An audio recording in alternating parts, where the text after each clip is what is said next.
Hello class, this is a class of Indian Evidence Act and we have covered so many important provisions of this subject.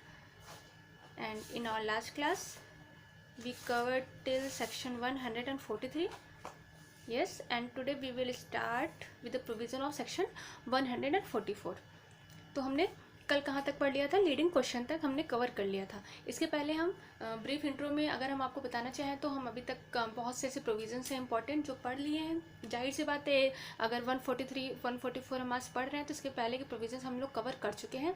जैसे कि हमारा relevancy of the fact हो गया, इसके पहले हमारे presumptions हैं और इंटरप्रिटेशन क्लॉज है, applicability of the Indian evidence act है, और उसके बाद जो रेलिवेंसी ऑफ द फैक्ट यानी 5 to 55 तक जितनी भी इंपॉर्टेंट चीज़ें हैं वो हमने कवर कर लिए हैं। उसके बाद प्रिजम्पशंस पे आ जाओ, वो हमने कवर कर लिया है। फिर बेस्ट एविडेंस रूल क्या होते हैं ये हमने पढ़ लिया है। फिर उसके बाद इसमें जैसे इम्पॉर्टेंट होता है जैसे 113A, B, 114A हो गया, मतलब बहुत सारे ऐसे प्रोविजंस जो कि प्री और मेन से इम्पॉर्टेंट है वो हमने शॉर्ट में कवर कर लिया है। आज हम स्टार्ट करेंगे अपना फिर से 144 से। तो इसमें क्या है कि evidence as to matter in writing. तो सबसे पहले तो यहाँ अगर राइटिंग आ गया है तो राइटिंग का मतलब क्या है, यहाँ हम सिर्फ डॉक्यूमेंट्स की ही बात कर रहे हैं, यहाँ पे ओरल की बात नहीं हो रही है। ठीक है, यानी डॉक्यूमेंट मतलब any contract, grant, other disposition of the property. मतलब अदर डिस्पोजिशन में हम क्या लाते हैं, जैसे मॉर्गेज हो गया, लीज हो गया, वगैरह वगैरह, जो इंडियन कॉन्ट्रैक्ट एक्ट से रिलेटेड है। कहने का मतलब ये है। तो सबसे पहले तो 144 जो है वो हम रीड विद करते हैं अपना सेक्शन 91 एंड 92। तो हमने पहले ही पढ़ लिया है कि 91 क्या है। 91 एक best evidence of the rule है जिसमें ये बोला गया है कि अगर कोई कॉन्ट्रैक्ट है, ग्रांट है या other disposition of the property है जिसमें डॉक्यूमेंट से रेलिवेंट है या वो रिटर्न में है, तो कोर्ट ये इंश्योर करेगी कि आप अगर उसका एविडेंस देना चाहते हैं तो आप उसी डॉक्यूमेंट को इटसेल्फ कोर्ट ऑफ लॉ में प्रोड्यूस करें, है ना। ओरल नहीं है, ओरल यहाँ पे मना किया गया है। और इसके कुछ एक्सेप्शंस हम देखते हैं कहाँ पे, 92 में। जैसे वहाँ पे फ्रॉड है, यूसेज एंड कस्टम्स के बारे में बताए गए हैं, और जैसे कंडीशन प्रेसिडेंट के बारे में बताए गए हैं, अगर सराउंडिंग सर्कमस्टेंसेस कुछ और होती हैं। मतलब ऐसे ऐसे करके हमने सेक्शन 92 में 6 प्रोवाइजो पढ़े थे, है ना। तो 144 को हम सेक्शन 91 92 से रिलेटेड ही पढ़ते हैं। वही चीज़ यहाँ भी उसका एक तरफ से हम देखा जाए तो उसके सप्लीमेंट में दिया हुआ है ये। ठीक है, अब 144 में ये बोल रहा है कि अगर कोई विटनेस से किसी विटनेस के एग्जामिनेशन में अगर उससे कोई क्वेश्चन पूछा जाता है किसके बारे में, या तो वो किसी कॉन्ट्रैक्ट के बारे में होगा, या ग्रांट के बारे में होगा, या other disposition of the property के बारे में होगा, तो मतलब और सामने वाला विटनेस जो होता है वो एविडेंस प्रोड्यूस करता है लेकिन वो not contain in a document, मतलब वो डॉक्यूमेंट में नहीं है ना। एविडेंस दे रहे हैं कॉन्ट्रैक्ट के लिए लेकिन विटनेस जो है वो डॉक्यूमेंट में प्रोड्यूस नहीं कर रहे हैं, तो वहाँ पे in the court of in the opinion of the court और टू बी प्रोड्यूस, जो कि कोर्ट के ओपिनियन में उस डॉक्यूमेंट को प्रोड्यूस करना बहुत ही ज़रूरी है, क्योंकि बिना उस डॉक्यूमेंट को प्रोड्यूस किए आप फैक्ट को प्रूफ नहीं कर सकते हैं। तो यहाँ पे क्या है कि जो एडवर्स पार्टी है, यानी जो अदर पार्टी है, जो प्लेंटिफ है, डिफेंडेंट है, एडवर्स पार्टी है, वो ऑब्जेक्ट कर सकती है उस एविडेंस पे।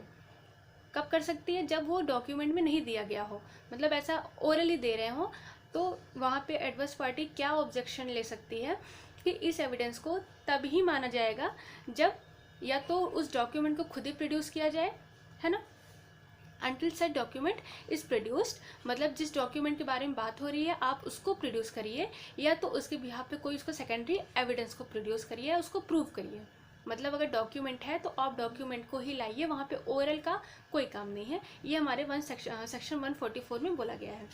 अब यहाँ इसका देखिए एक्सप्लेनेशन है, तो यहाँ एक्सप्लेनेशन में क्या बोल रहा है कि अ विटनेस में give oral evidence of statement made by other person about a content. यहाँ पे देखिए थर्ड पार्टी की बात हो रही है। यहाँ इसके हम इलिस्ट्रेशन से समझते हैं। जैसे यहाँ पे एक क्वेश्चन है, वेदर ए असॉल्टेड बी, क्या ए ने बी को असॉल्ट किया, तो यहाँ पे सी डिस्पोज करता है, मतलब सी बताता है कोर्ट में कि उसने ए को डी से कहते हुआ सुना था। डी यहाँ पे दूसरा पर्सन है, ठीक है। उसने ए को डी से कहते हुआ सुना था कि बी ने एक लेटर लिखा था जिसमें उसने मुझ पे चोरी का इल्ज़ाम लगाया था और मैं उससे रिवेंज लूँगा, मतलब मैं उससे बदला लूँगा। तो यहाँ पे क्या है, सी यहाँ पे थर्ड पार्टी है, तो थर्ड पार्टी का सुनना यहाँ पे अगर वो ओरल में आके कोर्ट ऑफ लॉ में ओरल एविडेंस देता है इसी स्टेटमेंट का, तो ये एडमिसिबल हो जाएगा अंडर सेक्शन 144। तो इसका इलिस्ट्रेशन इंपॉर्टेंट है। फिर हम आते हैं 145 में। इसमें ये नॉर्मली मतलब कंट्राडिक्शन के नाम से जाना जाता है, जैसे 145 हो गया, 157 हो गया, तो ये कंट्राडिक्शन के नाम से जाना जाता है। और 157 जो है वो कोरोबरेशन ऑफ द एविडेंस के नाम से जाना जाता है, ठीक है। तो 145 में क्या बोला गया है कि cross examination as to previous statement in writing, मतलब प्रीवियस स्टेटमेंट इन राइटिंग, अगर कोई विटनेस किसी कुछ स्टेटमेंट दिया है, पहले ही दिए हैं, ठीक है, मतलब उसका क्रॉस एग्जामिनेशन या ट्रायल के पहले ही अगर वो उसने कुछ बोला है, उसने कुछ स्टेटमेंट दिया है जो कि इन राइटिंग है, तो बाद में वो अपनी बात से मुकर नहीं सकता है। अगर वो मुकरते हैं या नहीं भी मुकरते हैं, तो उस जो स्टेटमेंट दिया हुआ है उसमें क्रॉस एग्जामिन एडवर्स पार्टी कर सकती है। ये हमारे 145 में बोला गया है सीधा सीधा, ठीक है। मतलब अगर आपने कुछ पहले बोला है, बाद में कुछ और बोल देंगे, तो फिर उसी जगह पे यहाँ पे विटनेस, मतलब एक तरफ से बोला जाए तो यहाँ पे विटनेस की वेरासिटी पे उंगली उठ सकती है, या तो आपने जो पहले बोला था आप उसी पे डटे रहिए। तो हमारा 145 नॉर्मल सी बात किसमें करता है, कॉन्ट्राडिक्शन पे, कि अगर कोई भी विटनेस किसी प्रीवियस स्टेटमेंट जो कि राइटिंग में दिया हुआ है, तो बाद में एडवर्स पार्टी उस पर क्रॉस एग्जामिन कर सकती है। तो ये हमारा 145 में दिया हुआ है, इतना ही है इसमें नॉर्मल, ठीक है। उसके बाद हम आते हैं अपने सेक्शन 146 पे। अब इसमें क्या है, क्वेश्चन लॉफुल इन क्रॉस एग्जामिनेशन, मतलब जो क्रॉस एग्जामिनेशन में क्वेश्चंस पूछे जाने हैं उसके बारे में बात कर रहा है हमारा 146। इसमें क्या है कि when a witness is cross examine, मतलब विटनेस को क्रॉस एग्जामिन, तो क्रॉस एग्जामिन कौन करेगा, जाहिर सी बात है एडवर्स पार्टी करेगी, है ना, जो उसके अगेंस्ट होगी। तो वो कौन कौन से ऐसे क्वेश्चंस हैं जो पूछ सकती है क्रॉस एग्जामिन में, और क्यों पूछती है, तो वो वही बताता है कि टू टेस्ट हिज वेरासिटी, मतलब उसकी वेरासिटी को टेस्ट करने के लिए, उसकी शुद्धता को टेस्ट करने के लिए कोई भी लॉफुल क्वेश्चन पूछ सकती है एडवर्स पार्टी। दूसरा क्या है, to discover who is and what is his position in life, मतलब उसकी पोजीशंस क्या है लाइफ में, वो क्या अचीव किया है, क्या अचीव नहीं किया है, वो क्या कर रहा है अभी। तो ये सारे क्वेश्चंस भी लॉफुल होते हैं और ये नॉर्मली पूछे जाते हैं क्रॉस एग्जामिन में। तीसरा क्या है, टू शेक हिज क्रेडिट, मतलब यहाँ पे उसके कैरेक्टर की बात हो रही है, और ये इसको भी हम एज ए एक्सेप्शंस देखते हैं जो हमारा कैरेक्टर का चैप्टर है पीछे। तो यहाँ पे जाहिर सी बात है कि विटनेस के कैरेक्टर की चेकिंग के बारे में बात हो रही है यहाँ पे, कि अगर विटनेस हमारे नहीं, अगर विटनेस कोर्ट ऑफ लॉ में प्रोड्यूस किया गया है, तो आप उससे बात उगलवाने के लिए उसके कैरेक्टर को इंजरी कर सकते हैं। इसका मतलब कोर्ट ऑफ लॉ अलाउ करती है अंडर सेक्शन 146। अब देखिए यहाँ पे एक अमेंडमेंट भी हुआ था जो कि 2013 में हुआ था। इसमें क्या है कि अगर कोई भी केसेस जो कि रेप से रिलेटेड है, प्रोसिक्यूशन फॉर द ऑफेंस जो रेप से रिलेटेड है, जो 376 से ए से लेके डी तक जितने भी प्रोविजंस हैं, वहाँ पे जो विक्टिम्स होते हैं, मतलब विक्टिम की जो कंसेंट होती है, उस कंसेंट पे उंगली नहीं उठाई जाएगी, ठीक है। मतलब ये हमने पहले भी पढ़ लिए हैं, कहाँ पे, 53A में, वो भी 2013 से ही इंक्लूड हुआ था। तो वही चीज़ यहाँ पे बोला गया है कि जैसे यहाँ पे दिया हुआ ना कि उसके कैरेक्टर को इंजरी करिए या टेस्ट हिज वेरासिटी करिए, तो अगर ऐसे रिलेटेड कोई भी क्वेश्चन आता है तो ये कोर्ट ऑफ लॉ में परमिसिबल नहीं है कि आप उनसे इस टाइप के क्वेश्चंस पूछिए, क्योंकि वो विक्टिम है, वो पहले से ही एग्रीड पर्सन है, आप उनको और परेशान करने के लिए उनके कैरेक्टर पे उंगली नहीं उठा सकते हैं। तो ये चीज़ इसके लिए बार करती है। तो ये एक तरफ से देखा जाए तो इस सेक्शन का एक्सेप्शन में आता है। फिर हम आते हैं अपने सेक्शन 147 में। अब 47 में क्या है, when witness to be compelled to answer, witness को आंसर देने के लिए कब कंपेल करेगा, कंपेल कौन करेगा, कोर्ट, ठीक है। अब यहाँ पे ये बोला गया है कि if any question relates to the matter of relevant, मतलब जो रेलिवेंट होता है, अगर विटनेस को कोई ऐसा क्वेश्चन है कि जो केस से रेलिवेंट है, तो वहाँ पे प्रोसीडिंग हूबहू कैसे चलेगी, जैसे हमने 132 में पढ़ा था। 132 में हमने क्या पढ़ा था कि विटनेस को अगर ये लग रहा है कि मैं ये बोलूँगा तो मैं खुद ही फंस जाऊँगा, तो उस जगह पे वो चुप रह सकता है ना। तो यहाँ पे वही बोला गया है कि अगर कोई ऐसा मतलब ऐसा फैक्ट है जिसको बताना बहुत ही ज़रूरी है कोर्ट ऑफ लॉ में, तो कोर्ट उसको कंपेल कर सकती है कि नहीं आप इसका आंसर दीजिए। तो यहाँ पे 132 अप्लाई होगा, लेकिन कोर्ट ऑफ परमिशन के साथ। अब हम आते हैं सेक्शन 148 में। तो 148 में क्या है कि court to decide when question shall be asked and when witnesses compelled to answer. तो यहाँ पे कोर्ट को डिसाइड करना है कि ऐसे कौन से क्वेश्चंस हैं जो कि विटनेसेस से पूछे जाने हैं, और ऐसे कौन से क्वेश्चन हैं जिसका आंसर विटनेसेस को देना ज़रूरी है, विटनेस को देना जरूरी है। तो ये कौन डिसाइड करेगा, हमारा ऑनेबल कोर्ट ही डिसाइड करता है। तो यहाँ पे ऐसे क्वेश्चंस हैं relate to the matter not relevant to the suit and proceeding, मतलब ऐसे क्वेश्चन हैं मैटर से रिलेटेड, कुछ ऐसे क्वेश्चन भी आ जाते हैं कभी कभी जो कि हमारे सूट और प्रोसीडिंग से बिल्कुल भी रिलेटेड नहीं है ना। उनको पूछा ही जा रहा है, क्यों? क्योंकि वो विटनेसेस को चेक कर सकें, उनके कैरेक्टर को शेक कर सकें। ऐसे अगर क्वेश्चन पूछे जाने हैं तो वहाँ पे कोर्ट जो है वो डिसाइड करेंगे कि ये जो क्वेश्चंस है ये विटनेस से पूछा जाना ज़रूरी है कि नहीं है, पूछा जाएगा कि नहीं पूछा जाएगा। और अगर पूछा भी जाता है तो विटनेस को क्या इसको देना ज़रूरी है, यानी उसको कब देना ज़रूरी है, तो कोर्ट कंपेल करेगी विटनेसेस को, आप इसका आंसर दीजिए। तो ये 148 में। और यहाँ पे 4 पॉइंट इंपॉर्टेंट बताए गए हैं कि ऐसे कौन कौन से कंडीशंस होते हैं, ऐसे कौन कौन से क्वेश्चंस होते हैं जहाँ पे विटनेस को मतलब आंसर देना जरूरी है या नहीं है। तो हमारा पहला क्या बोलता है कि सच क्वेश्चन आर प्रॉपर। अगर एग्जांपल से आप समझ लीजिए कोई ऐसा क्वेश्चन है जो विटनेसेस से पूछा जाना है, जो विटनेस से पूछा जाना है और ये बहुत ही प्रॉपर है, बहुत ही इम्पॉर्टेंट है। अगर वो क्वेश्चन का आंसर अगर विटनेस दे देता है तो जो ओपिनियन ऑफ द कोर्ट है वो पूरी तरह से बदल जाएगा, ठीक है। मतलब कोर्ट ऑफ द ओपिनियन पे ही बहुत सीरियसली इफेक्ट पड़ेगा। तो ऐसे क्वेश्चन को कोर्ट अलाउ कर देती है पूछने के लिए विटनेस से। दूसरा क्या है कि सच क्वेश्चन आर इम्प्रॉपर। ये इम्प्रॉपर का मतलब क्या है कि relate to the matter so remote in time, मतलब जो बहुत ही लॉन्ग टाइम, मतलब ये इसको आप अगर उससे पूछें, एग्जाम्पल से देखें तो जैसे एक विटनेस है, अगर उससे प्लीडर उनसे पूछें कि आप 40 साल पहले कन्विक्ट हुए थे, आप 40 साल पहले जेल गए थे, तो आप 40 साल, आज का केस आज है, आप उनसे 40 साल पहले का पूछ रहे हैं, तो ये बहुत ज़्यादा लॉन्ग डिफरेंस हो जाता है ना, टाइम पीरियड बहुत ज़्यादा लॉन्ग डिफरेंस हो जाता है। तो ऐसे क्वेश्चन को इम्प्रॉपर माना गया है और ऐसे क्वेश्चन को मतलब कोर्ट अलाउ नहीं करती है नॉर्मली कि वो विटनेस से ऐसे क्वेश्चन पूछें। तीसरा क्या है कि सच क्वेश्चन आर इम्प्रॉपर। फिर देखिए यहाँ पे भी इम्प्रॉपर की बात हुई है।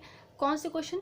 जिसमें great disproportion between the importance of the imputation made against a witness's character and the importance of evidence, मतलब एक ग्रेट डिफरेंस पैदा करे किसके बीच में, विटनेस के जो कैरेक्टर है उनके बीच में और इम्पोर्टेंस ऑफ द एविडेंस, यानी हमारा एविडेंस क्या बता रहा है, आप विटनेस से क्या पूछ रहे हो, कौन उसमें कोई भी मतलब मेल जुलाव ही नहीं है, दोनों बहुत ज़्यादा डिफरेंस है। तो ऐसे क्वेश्चन को इम्प्रॉपर माना गया है और ये ऐसे क्वेश्चन नॉर्मली विटनेस से नहीं पूछे जाएंगे, कोर्ट ये इंश्योर करती है।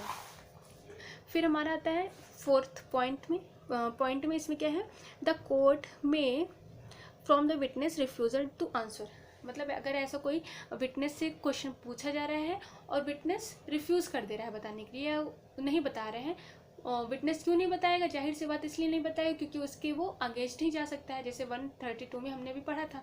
तो यहाँ पर कोर्ट ये मान लेगे कि अगर उसने नहीं बताया है, अगर विटनेस ने नहीं बताया है तो वो उनके अनफेवरेबल में होगा, तो वो नहीं बताया तो फिर नहीं बताया, ठीक है। मतलब अगर एक तरफ से हम एक सीधी लाइन में इसको देखें 148 को, तो ये क्रॉस एग्जामिनेशन में कौन कौन से क्वेश्चंस पूछे जाने हैं विटनेसेस से उसको ये रिस्ट्रिक्ट करता है, यानी ये प्रोटेक्शन देता है विटनेस को अगेंस्ट इम्प्रॉपर क्रॉस एग्जामिनेशन, ठीक है। मतलब विटनेसेस को विटनेस से कौन से क्वेश्चंस पूछे जाने हैं या अगर उनसे इम्प्रॉपर क्रॉस एग्जामिनेशन हो रहा है तो उस चीज़ से हमें 148 जो है वो प्रोटेक्शन देता है। तो ये हो गया हमारा 148। अब 149 में क्या है, question not to be asked without reasonable ground. तो हमारा 149 ये बोल रहा है कि कोर्ट ऑफ लॉ में विटनेस से वो क्वेश्चन बिल्कुल भी नहीं पूछे जाएंगे जिनका कोई रीजनेबल ग्राउंड ही नहीं है। मतलब अगर सिर्फ वही क्वेश्चन पूछे जाएंगे जो कि उस मैटर से रिलेटेड है, उस सूट से रिलेटेड है। अगर कोई भी ग्राउंडलेस चीज़ें आप कोर्ट में लाके पूछेंगे तो उससे टाइम का मतलब टाइम बहुत ज़्यादा उसमें जाएगा कोर्ट का। तो no such question or to be asked unless the person asking it has reasonable ground for thinking that the imputation which it convey is well founded। मतलब इसमें यही है नॉर्मल सी बात कि अगर कोई भी चीज़ें रीजनेबल ग्राउंड नहीं है तो वो चीज़ें नहीं पूछी जाएंगी, क्वेश्चन वही पूछा जाएगा जिसके पीछे कोई रीज़न होगा, ताकि केस को जल्द से जल्द जस्टिस मिल सके। फिर हम आते हैं 150 में। अब 50 में क्या है, procedure of court in case of question being asked without reasonable ground. तो 149 और 150 को हम साथ में ही पढ़ते हैं। यहाँ पे वकीलों को ये मना किया गया है कि आप जो विदाउट रीजनेबल ग्राउंड्स क्वेश्चन है उसको नहीं पूछेंगे, लेकिन अगर फिर भी कोई वकील अगर पूछते हैं मतलब इससे कोर्ट का टाइम जाता है, तो यहाँ पे उनके खिलाफ प्रोसीजर बताया गया है, जैसे कंटेम्प्ट ऑफ कोर्ट उनके ऊपर चार्ज किया जा सकता है। ये 150 में बताया गया है। अब 151 में क्या है, इनडिसेंट एंड स्कैंडलस क्वेश्चन। अब ये इनडिसेंट एंड स्कैंडलस क्वेश्चन मतलब जैसे कोई महिला है, वो अगर आई हैं अपने मतलब कस्टडी के लिए या अपने किसी बच्चे के कस्टडी के लिए आई हैं, लेकिन अगर उनसे उल्टा ही पूछा जा रहा है कि आप क्या ये आपका ही बच्चा है या इनके पिता कौन है, मतलब ऐसे कुछ क्वेश्चन जो कि शर्मसार होते हैं कोर्ट ऑफ लॉ में, जिनको नॉर्मली नहीं पूछा जाता है, वो किसी भी वुमेन के मॉडेस्टी के अगेंस्ट होते हैं। अगर ऐसे नॉर्मली हम कहें तो ऐसे ही क्वेश्चन को मना करता है कोर्ट कि आप ऐसे क्वेश्चंस को नहीं पूछेंगे, तब तक नहीं पूछेंगे जब तक इसकी बहुत ज़्यादा ज़रूरत ना हो, क्योंकि यहाँ पे मैं बताया गया है, यहाँ पे कोर्ट की डिस्क्रिशन है। मतलब कोर्ट अगर चाहे तो ये अलाउ भी कर सकती है, जैसे कि हम मतलब जैसा कि अगर फैक्ट में कोर्ट को ये लगता है कि हाँ ये ऐसे ऐसे क्वेश्चंस पूछे जाने ज़रूरी है तो उसको अलाउ कर देगी नॉर्मल, नहीं तो ये फिर मना ही है अंडर सेक्शन 151। अब 152 में क्या है, questions intended to insult and annoy. तो यहाँ पे शैल वर्ड यूज़ हुआ है। तो यहाँ पे अगर कोई भी क्वेश्चन है जो कि विटनेस को इंसल्ट कर सकता है या उनको परेशान कर सकता है या अनॉय कर सकता है, तो ऐसे क्वेश्चन नहीं पूछे जाएंगे जबकि वो needlessly offensive in the form है।